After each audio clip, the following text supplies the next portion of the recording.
Sid was a mess without his Nancy. He started mutilating himself on stage.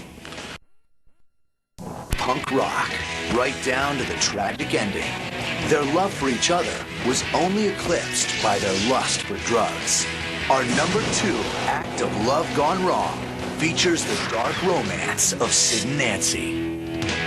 The punk scene in the late 70s in the UK, it was an expression of the frustration of the working class. Bad jobs, nowhere to go, drugs on the street, and the music represented was a reflection of that aggressive attitude. Nancy Spungen met Sid Vicious in London in 1977.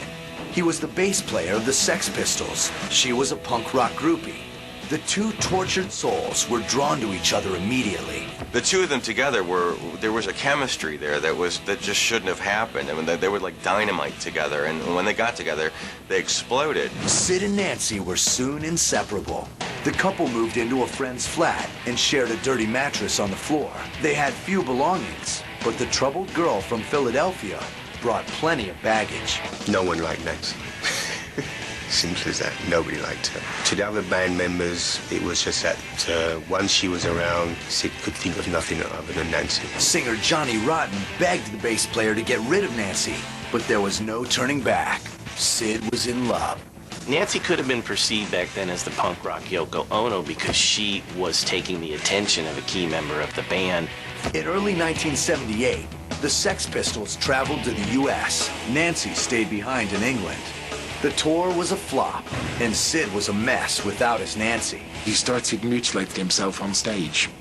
So he would smash a bottle and stick it in his chest if the band weren't getting the right reaction. He started in an amazingly fast downward spiral. Midway through the U.S. dates, Johnny Rotten left the band. He was fed up. He basically had told me he had enough because it was just a nightmare. In August of 1978, Sid and Nancy set up house at the $35 a night Chelsea Hotel in New York City. Sid's music took a back seat to his drug addiction. The Chelsea had a sort of fairly sleazy rock and roll reputation at the time, which meant it wouldn't be that difficult to get heroin, albeit extremely low-grade street-level heroin. At 9:45 a.m. on October 12, 1978, the hotel operator at the Chelsea received a call from room 100. The voice on the line said, "Someone is hurt." The caller was Sid Vicious. Police arrived on the scene and found Spungen's lifeless body under the sink. Still couldn't remember a thing about the night before. All he knew was the girl who had been his salvation, the girl who'd been the closest thing he'd known to genuine love, was under the sink in black bra and panties with a 14-inch Jaguar knife sticking out of her. 20-year-old Nancy died from a deep stab wound in her stomach.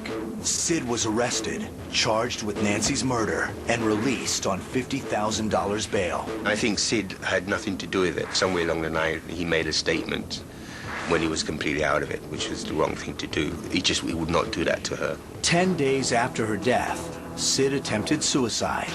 He basically went into the bathroom, smashed a light bulb, took a piece of the light bulb, and slashed both arms open. Sid's mother, Ann, flew in from England to look after him while he awaited trial.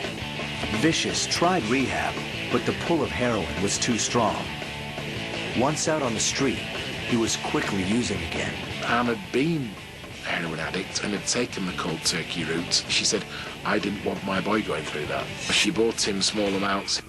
Anne stayed with her son the evening of February 1st, 1979, as he injected heroin into his veins. She's helping her son through a rough time. Unfortunately, what she's doing is also very destructive because she's feeding him with substances that are making him even more manic and even more psychotic.